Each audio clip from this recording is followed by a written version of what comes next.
All right, welcome back, zoologists. So now we're going to move on to talking about the fishes. So this is a phylogeny that's from your book, and actually I think there's a slightly different one in the online version of the book, but it's the basic same. It's the same basic information. So we're going to start talking about the fishes. So we've already covered the Protochordata, so not quite chordates, Protochordata, so the lancelets and the urochordates. And now we're going to move into what are commonly called the fishes. So a really good question to ask yourself is, what exactly is a fish? Well, that's a term that's normally applied to sort of generically, and I don't mean in the genus sense, sort of generically to aquatic things in the water that have gills. That's pretty much what it amounts to. But used that way, that does not connote a monophyletic group. And so that's kind of a problem. But lots of people still use that term, the fishes. But what we're going to do in this lecture is break down the different groups of fishes. So we're going to start out talking about these guys, the Cyclostomata, otherwise known as the agnathans. Okay, so agnath, or a-nath is the way you should think of it. So nath refers to jaws, and a means without. So these are the jawless fishes that we're going to cover first. And then we're going to go into the gnathostomata. So that's everything else. So these are the things that have jaws. So some sort of rigid structure in their mouth that actually can move to grasp things. And then we're going to go into several different groups of fishes. We're actually going to skip these extinct forms. I used to go over them, but we're going to skip them for now. If you want to know about them, if you take comparative anatomy, you'll go over them in great detail. We're going to move into the chondrichthyes. So these are the cartilaginous fishes, so sharks and rays and skates, versus everything else in the teleostomi, which is everything else. And we'll break down each of these fish subgroups as well. So the Actinopterygii are the bony fishes, and the lobe-finned fishes are ones that you'll see have very loby looking fins. And then next time we'll go into the tetrapods. So let me break this down a little more for you. So we'll start out with these, the Agnatha. This is traditionally all of these things that I've put in red. Those are what most people refer to as the fishes, but that includes jawless and jawed. And I've already pointed these out to you, but we're going to talk about this a little bit more as we go along.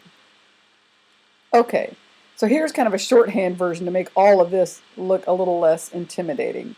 So we've already covered the cephalochordates and the urochordates, and you know that everything else beyond this is the craniata or the vertebrata. You can see that up here too. So if you want to simplify this a little bit, within the craniata, so everything that has a brain case, right, you have two major groups right now. You have the Cyclostomata. So by the way, I should probably clarify, and I'll try to remember to do this again in class. You're probably wondering what's the difference between this term, the Cyclostomata, and this term, the Agnatha. Okay, these are two different terms to refer to roughly the same clade, and the difference is what's called a stem based name versus a crown based name. And this is all systematics jargon that people like me get all geeked about. Basically, you can think of it this way.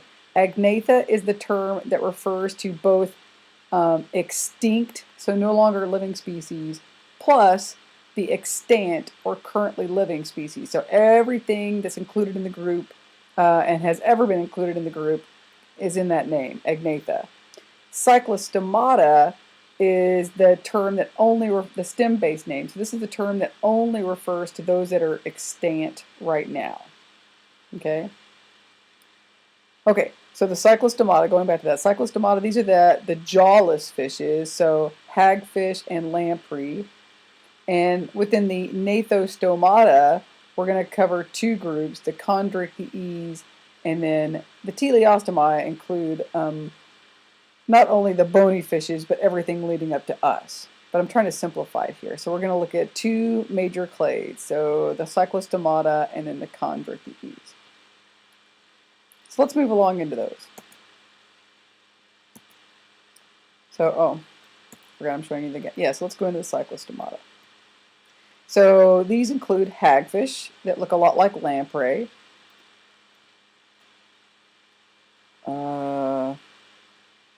Oh, I guess I should probably tell you now. So we're going to talk about this major feature. So one of the major features of the Gnathostomata has to do not only with the development of the jaws, but some of the bony elements near the head and near the jaws and behind the neck that ancestral taxa had were modified into these semicircular canals. So these form part of your balance organs, right? So we've talked about balance organs in previous taxa. So the semicircular canals, which you can see here, and there's three of them. There's one circle here, and one circle here. And so they're in every possible plane, and they're filled with fluid, and they allow you to sense your area in space, whether you're standing up or sideways, and sort of your three-dimensional space, so your balance in all of the dimensions.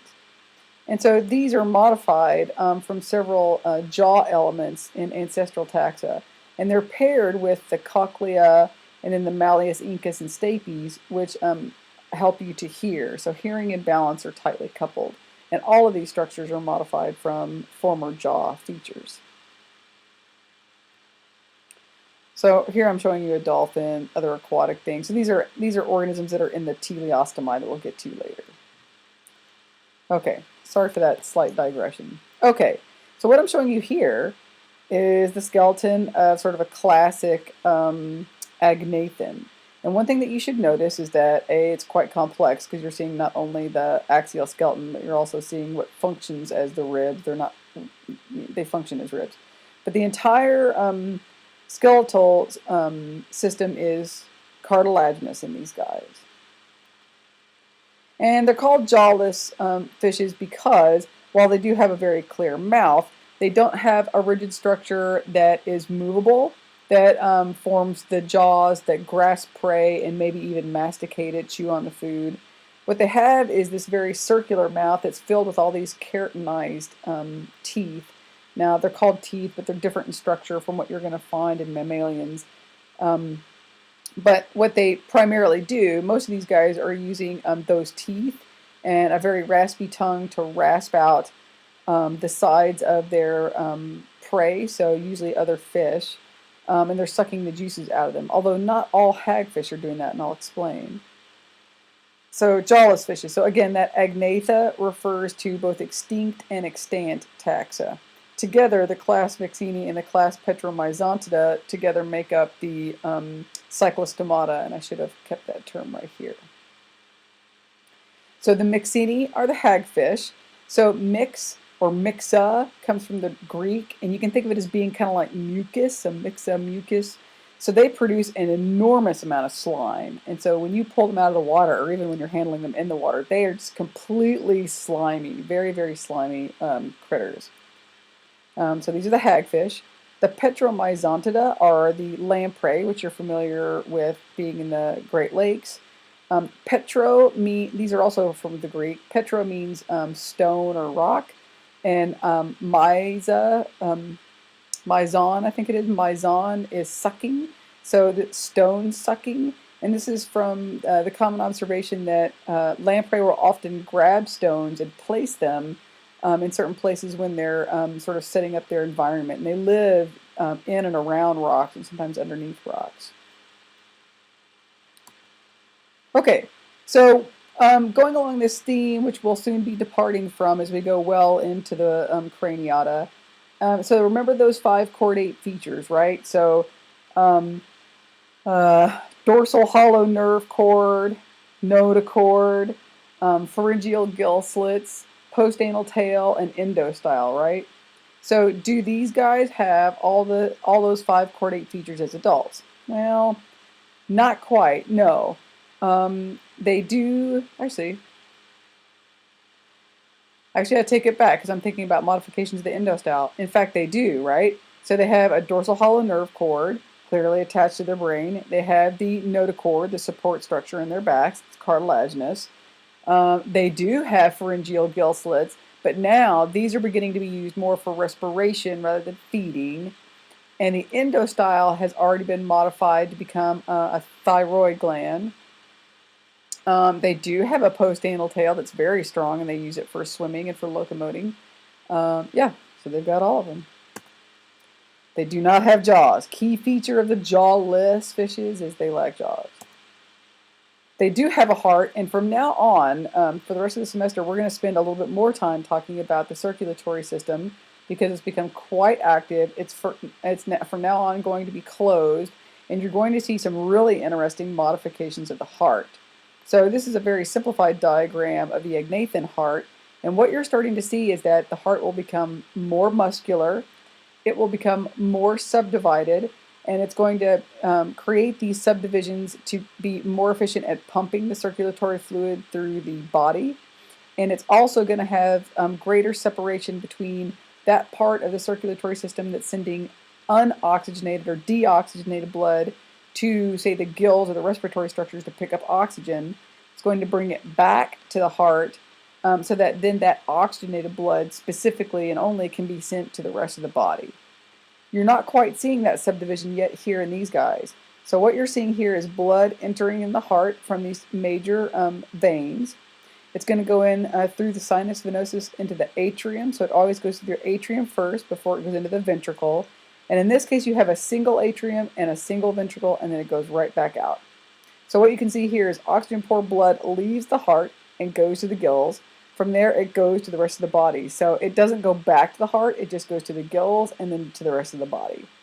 Later, we're going to see these two loops. So respiratory, back to heart, body, back to heart. Respiratory, back to heart, body, back to heart. So just as a comparison, so this is a human heart. And here you can see the two atria and the two ventricle, and they're completely separated by this central septum. And so you have blood that comes, deoxygenated blood that comes to the heart, right?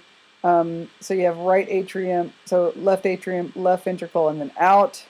And then you have right atrium, right ventricle, and then out. So the left side is when it's going to be then pumped to the, well, wait, so I'll tell you what, we'll go over this when we get up to mammals. So we definitely have kidneys now, and they are very closely associated with what you see for the typical mammalian kidneys. So they're much better developed, very good at, so they're true kidneys. They are not metanephridia. So they're very good at extracting waste, maintaining ion balance, and osmoregulation as well. They have a well-developed digestive system, but remember that in this case, because at least in the case of the lamprey, they are primarily parasitic and primarily sucking out juices. So compared to more advanced or more derived vertebrates, they're going to have a fairly simplified digestive system. It is better developed than what you have seen in previous taxa, but it doesn't have as many really well-developed accessory organs because they're taking in juices which are already largely physically broken down. But I'll show you, you're going to see more of those organs in lab. The nervous system is pretty well developed, and actually I'm going to show you a comparative table between the hagfish and the lamprey to show you what they can and can't do and what they're capable of. So I have sense organs here. So in the case of lamprey, what you're going to see is that actually between the lamprey and the hagfishes, there's a difference in the development of some of the sense organs because some of them are largely blind. They're not relying on their eyes. They're not visual predators. But others of them are highly visual predators, and so they have very big eyes, as an example of some of the sense organs that they possess. Okay, so let me compare them here. So this is a cartoon of what hagfish look like, and you can see that there's a largely a huge reduction or complete lack of eyes. You can see their keratinized rasping tongue that they use here. And this is your classic sort of lamprey. So the lamprey are visual predators. They have very large eyes, and they're seeking out their fish prey to attach to and to rasp out a hole into so that they can withdraw fluids to eat from them. And by the way, you can also see very clearly the openings to the gill slits. Okay, so this is where water goes in through the mouth and then out. And they have a highly vascularized tissue here, and so this is used for respiration. So they take oxygen out of the water here and release carbon dioxide into the water column. This, by the way, corresponds with this diagram above. So this is a diagram showing you some of the internal anatomy of a hagfish. And so they have what are called barbels, or sensory sort of tentacles that are around the mouth. They do have this rasping tongue, which you can see up here. And not only do they produce a lot of mucus, but they're incredibly flexible. They could turn themselves into a knot. And sometimes they can even get out of predators grasping them in a combination of twisting them around really adeptly and producing that mucus. It makes them really hard to hold on to. So what's really the difference between the hagfish and the lamprey? So the hagfish are generally marine only. You don't see them in freshwater environments, whereas with the lamprey, you do see them in marine or freshwater environments. And some species, frankly, like the sea lamprey that we have here in the Great Lakes, they can actually exist in both. So they can go from marine water into freshwater without too much trouble. They've got a physiological makeup that allows them to be able to do that. Not many aquatic organisms can do that. They're usually either adapted to freshwater only or saltwater only, and they're not terribly tolerant of moving between those two environments. But these guys are actually not too bad at doing it. So the hagfish are largely scavenger predator types. So there are some species that specialize on decaying or dead large aquatic organisms that are at the bottom of the ocean floor. So say when a whale dies, they might eat those, or any other large cetaceans, dolphins. You know, they might can bite off bits, hunks of that and eat them. Whereas some of the lamprey are parasitic, but what you should know, and most of them are, but not all of them, what you should know though is that they're parasitic when they're young, but they're non-feeders when they're adults. So when they're gearing up to reproduce, they basically stop eating. And then they often die after they've bred. So by virtue of being scavenger predators, the hagfish are nearly blind. So they're basically depending on their chemosensation to find their prey. Whereas the lamprey have really well developed eyes for seeking out their prey. And when it comes to reproduction, almost nothing is known about how hagfish go about doing it. So there's a PhD waiting for you out there if you want to study this. Although get ready to ask for a whole lot of money to get a submersible to be able to go down and see it. Lamprey, on the other hand, we actually know very well. And we're not going to go into the gory details for this class about it, but suffice it to say that for both the native and the invasive lamprey in the Great Lakes and in the United States, we know that they are, that they reproduce sexually, and they do it at certain times of the year, usually in the summertime. They come together and they release their eggs and sperm into the water column, usually around rocky areas. And then those eggs are fertilized, they settle down, and ultimately hatch out into larvae, Ammocetes larvae, that look very similar to the adults that you see here. There's only slight differences, and you'll see them in lab. Okay, that's all I'm going to say about the Cyclostomata. Okay, so these guys, the jawless fishes. So now, this was the Cyclostomata. So remember, the jawless fishes, and then everything else are the jawed mouths. So nape is jaw, stome usually refers to mouth or hole, mouth hole. So these are the jawed organisms. And what we're going to first talk about are the chondrichthyes, and then we'll talk about the teleostomi. So within the chondrichthyes, you have really familiar organisms like sharks and stingrays. And then you also have these really weird critters called chimeras. They're very odd sort of animals. They look sort of like a fish, sort of like a shark, but not really the same in both. But they share all the same similarities that sharks and rays have. So what are those features? They are famous for having a completely cartilaginous skeleton. And so this is an example of the skeleton. So they have true jaws, they have a brain case, they have paired appendages, and they have an axial skeleton, so basically the vertebral column. But everything in there is cartilaginous.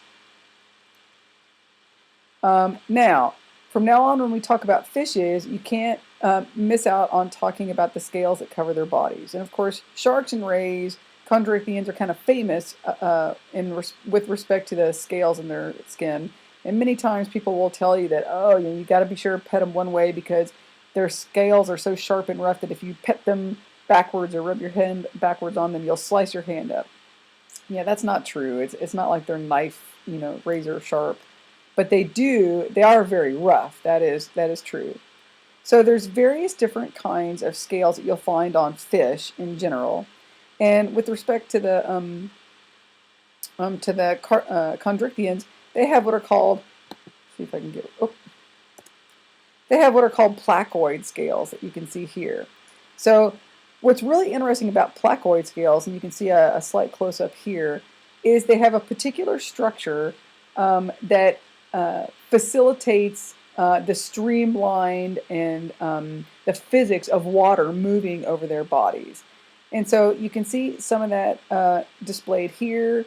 And these scales, these placoid scales, are very similar to our teeth. So they have an enamel outer coating, they have a dentine inner coating. You can think of it as they're being lined, their entire body is lined with teeth. But they are so adapted to being able to move very quickly through the water that even swimmers have adapted this. They've developed some material to make their swimsuits out of this that helps them to flow through the water even more quickly than if they weren't wearing that particular suit. When we come to the other fishes, we'll talk about ganoid scales, cycloid scales, and ctenoid scales.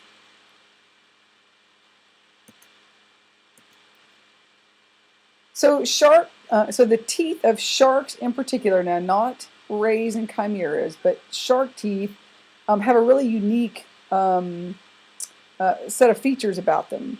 So this is a classic image that's showing you the teeth of sharks. And one thing to note is that they're incredibly pointed, so they don't have cusps on them, they don't have ridges.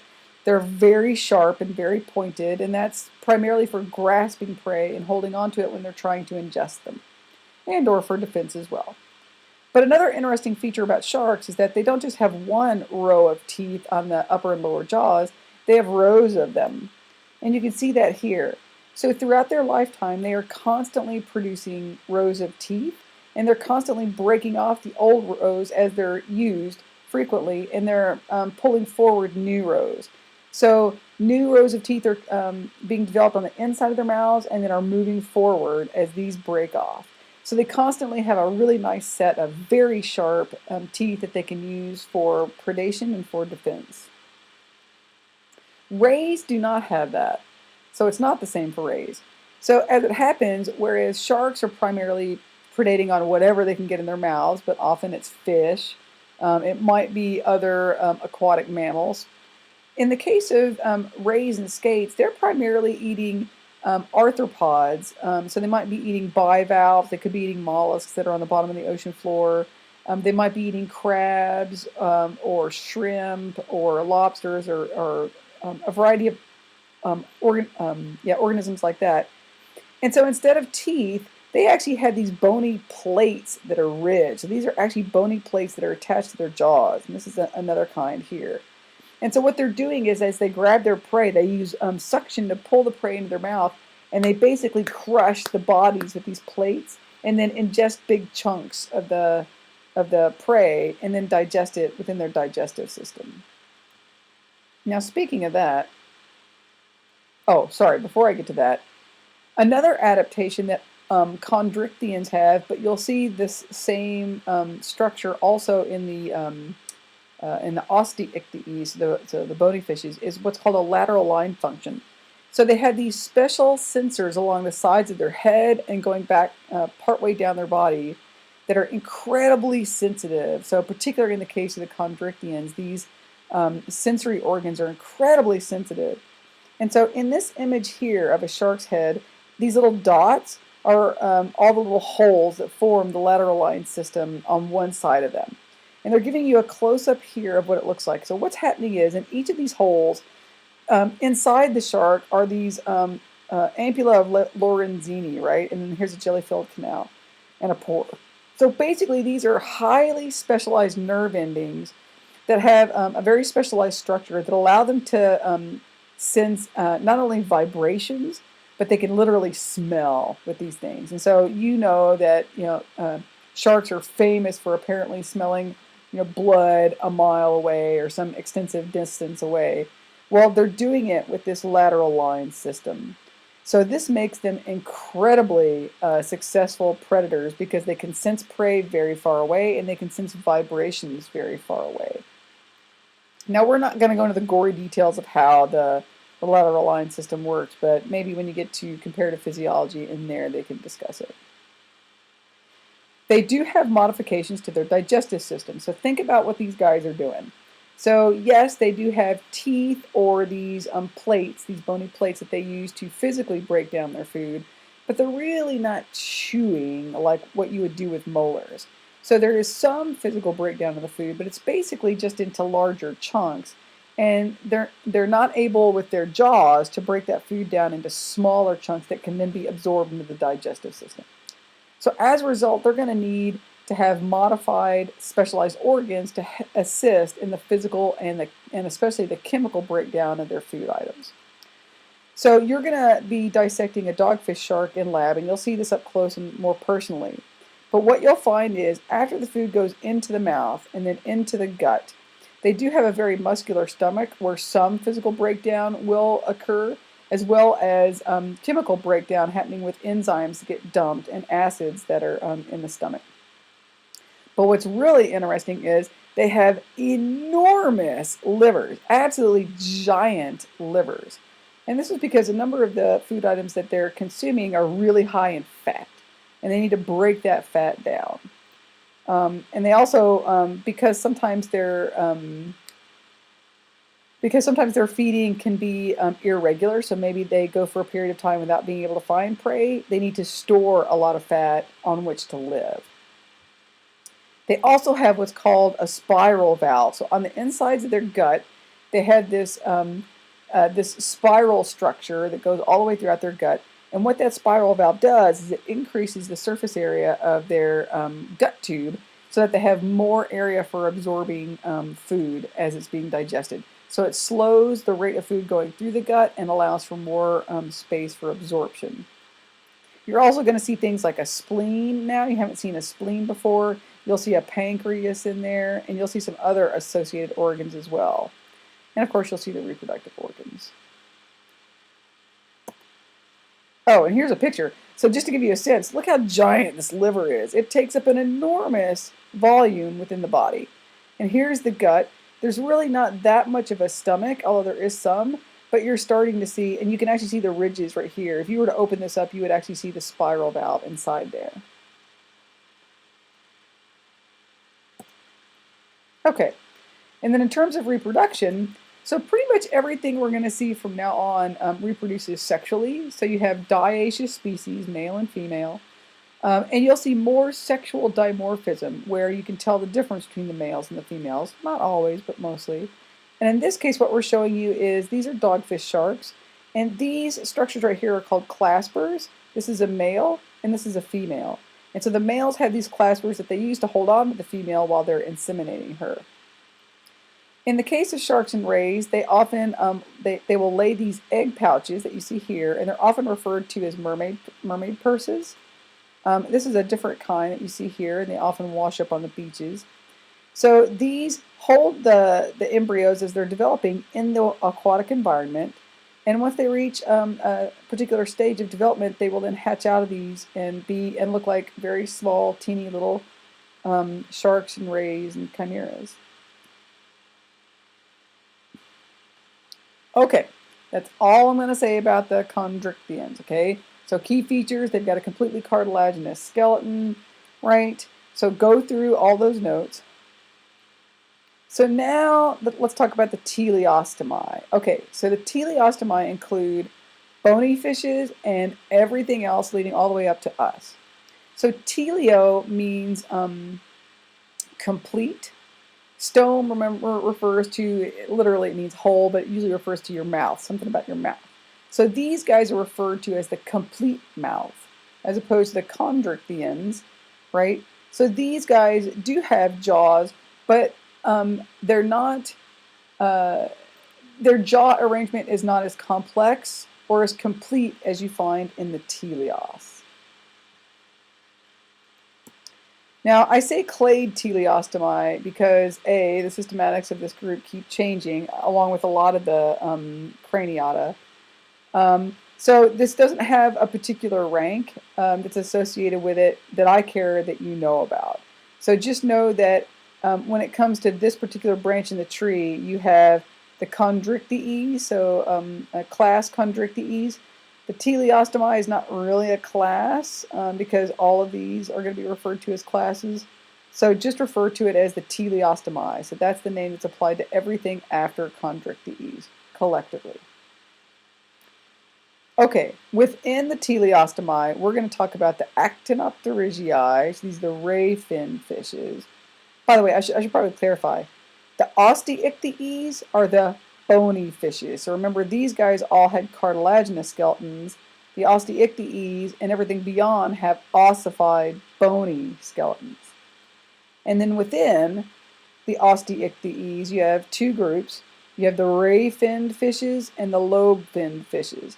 So this has to do with, if you're looking at their fins, they either have cartilaginous rays, the kind of things that you would see in normal fishes, like if you were fishing up a bass or a bluegill or something like that. So typical sort of fins.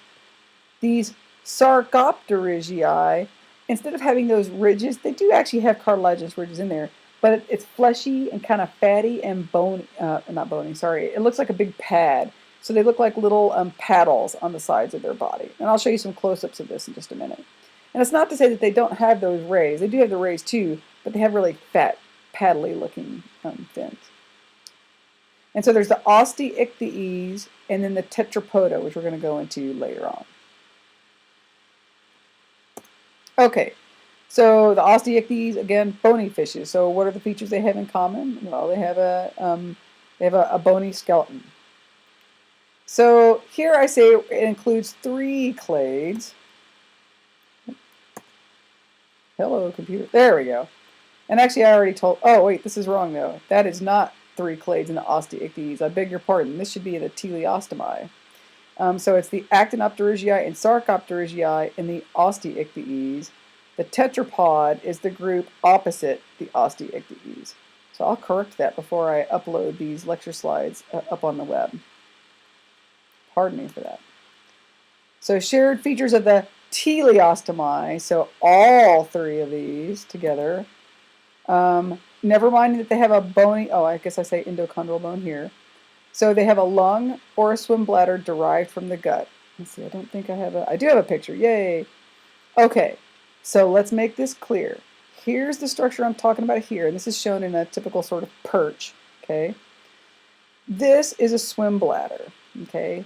Now, let's make this clear. Teleos, they have either a swim bladder or a lung. Now, swim bladders are not the same as lungs. They are not respiratory organs. Okay?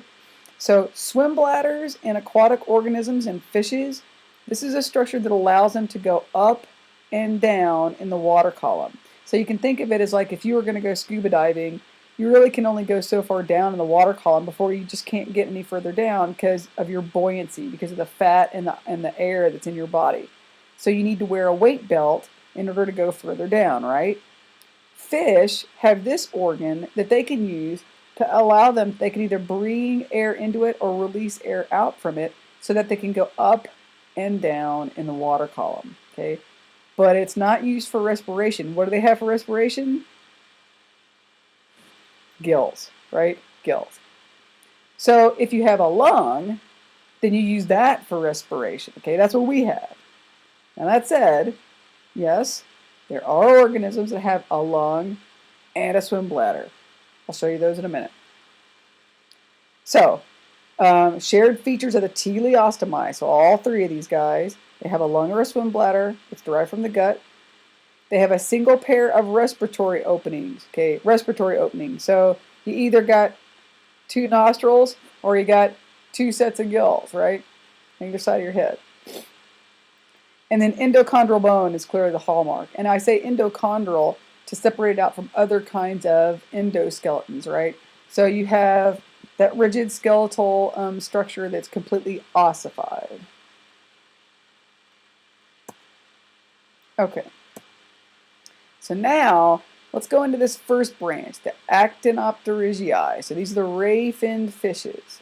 Remember, in the Osteichthyes, these are the bony fishes, okay, compared to the Chondrichthyes. Okay, so I introduced this scale thing earlier. Let's talk about those a little bit more. So there's three kinds of scales that you can see in the Osteichthyes. You can see these ganoid scales. So basically these are diamond-shaped scales, and they're kind of flattened. They have a little bit of a ridge on them, and these are basically growth rings that you can see on them. There's cycloid scales that are basically cycle or circular in shape. And then you have what are called ctenoid scales. So the C in the beginning is silent. So these ctenoid scales are kind of boxy shaped, they're kind of squared, and then they have this rigidity structure right here where they insert on. So ganoid, cycloid, ctenoid. And by the way, notice in ganoid scales, the scales are what we call a juxtaposed, so they're right up against each other. They're not overlapping each other like you see in the cycloid and the ctenoid scales. Okay? Okay. So here's a classic ray-fin fish. So you can see the really distinct cartilaginous rays that are actually extending through the fins, and they can usually set those fins down or extend them back up. It gives those structures some rigidity and some support. And of course, they use those fins, for locomotion, right? Sometimes they use certain ones for defense, but mostly locomotion. So they have a muscular tail to thrust side to side, so laterally through the water column. And of course, they use these other fins to help steer through the water and maneuver through the water column. So what kinds of scales do they have? What kind of tail shape do they have? So with these guys, right, they usually have ganoid and cycloid scales, right? Sorry, cycloid and ctenoid. Boy, I'm having a day. Cycloid and ctenoid scales. And then for tail shape, we should go through these. So heterocircle means, hetero, different. So most fish have two lobes to their tail. So they have a dorsal lobe and a ventral lobe. And in the case of heterocircle tails, what that means is you have one long or bigger lobe and one shorter or smaller lobe. And so this is characteristic of most Chondrichthyes, and we didn't talk about that when we talked about them, but they mostly have tails that are heterocircle. You can have diphycircle, which basically means you have one long point. So the lobes are sort of fused together, and you have one pointed tip to it. Homocircle means you have equally shaped lobes, and so they look pretty much the same. So they're not asymmetric like you see here. And so in the case of the ray-fin fishes, you typically have homocircle tails. There are some examples of diphycircle, but this is a shape that you actually see more frequently among the Sarcopterygians. So the more common situation is the homocircle.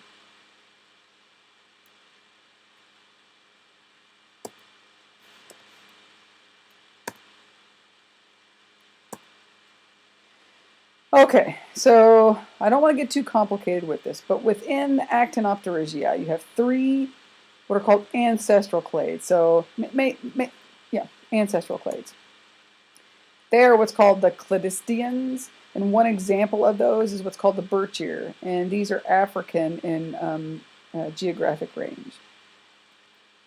We have the chondrosteans, and examples of these are like the Atlantic sturgeon, which we have in the United States, and paddlefish. So these are really ancient fish that have been around for a really long time. Same with the cladistians.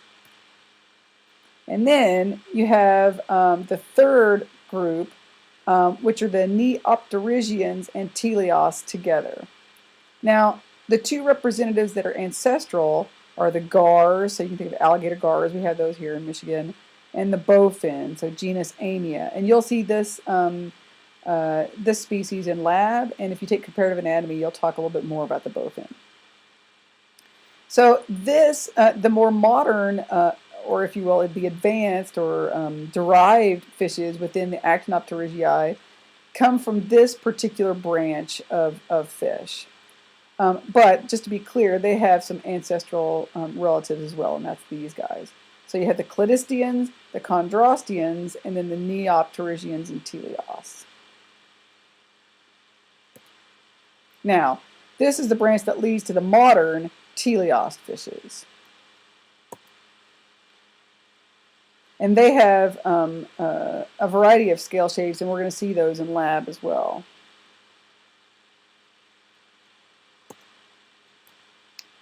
So in the modern teleost fishes, they have primarily cycloid and ctenoid scales. There they are there.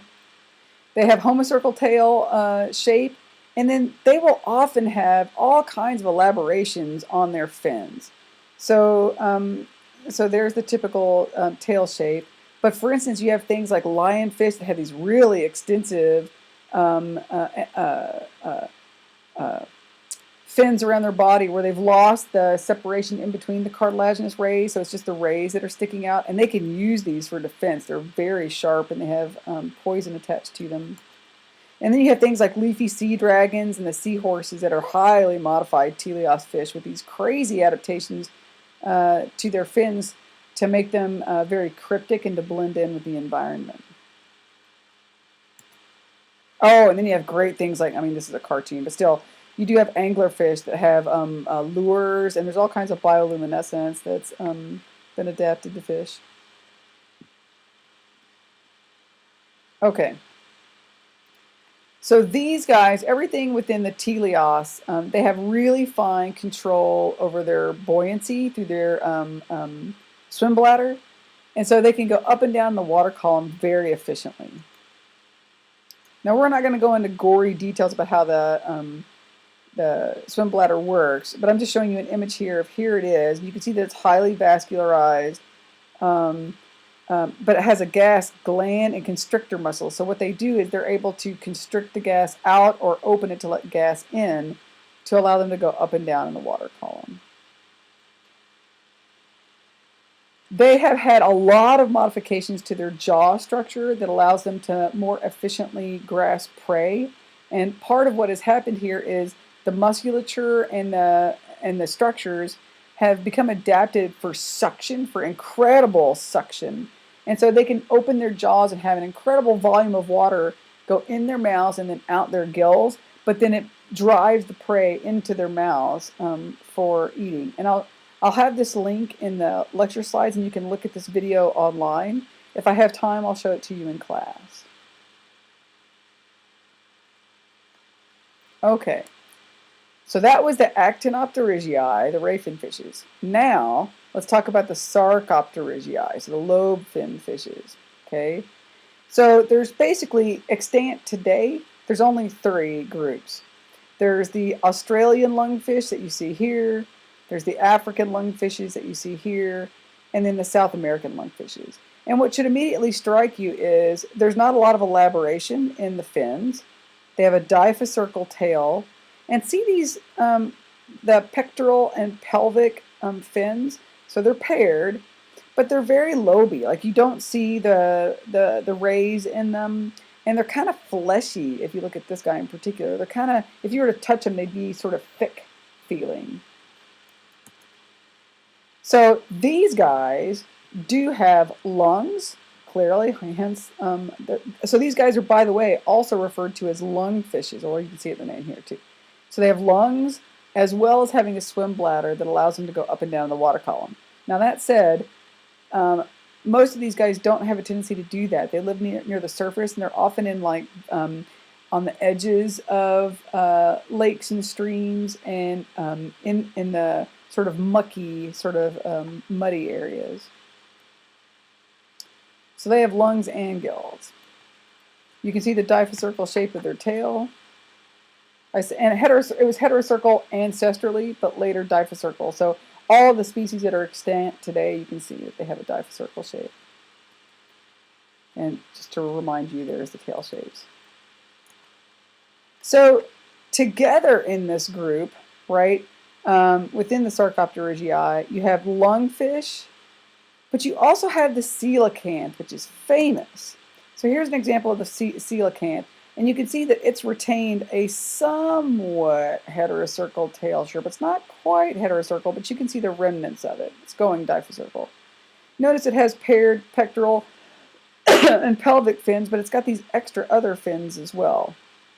These guys are only found off the island of Madagascar, and these guys were only rediscovered. They were thought to be extinct for a long period of time, until a scientist actually found one that had been pulled up from deep sea trawlers, and it had been brought to a fish market to be sold. They thought it was extinct. She saw it and was like, oh my God, these things really do still exist. So these are fish that are very deep sea forms, so much so that they're adapted to living under high pressure, low ocean environments. If you try to bring them up to the surface, they die. The pressure just kills them. It bursts out a lot of their structures. It's incredibly difficult to try to bring these guys up to the surface to study. So about the only way you're going to be able to study them is to get into a submersible and go down. Okay, that's all I'm going to tell you about the fishes for now, at least for the basics. We'll go over some of the more complicated details in class and some of the major concepts. If you have any questions, let me know, and hopefully all this made sense. See you next time.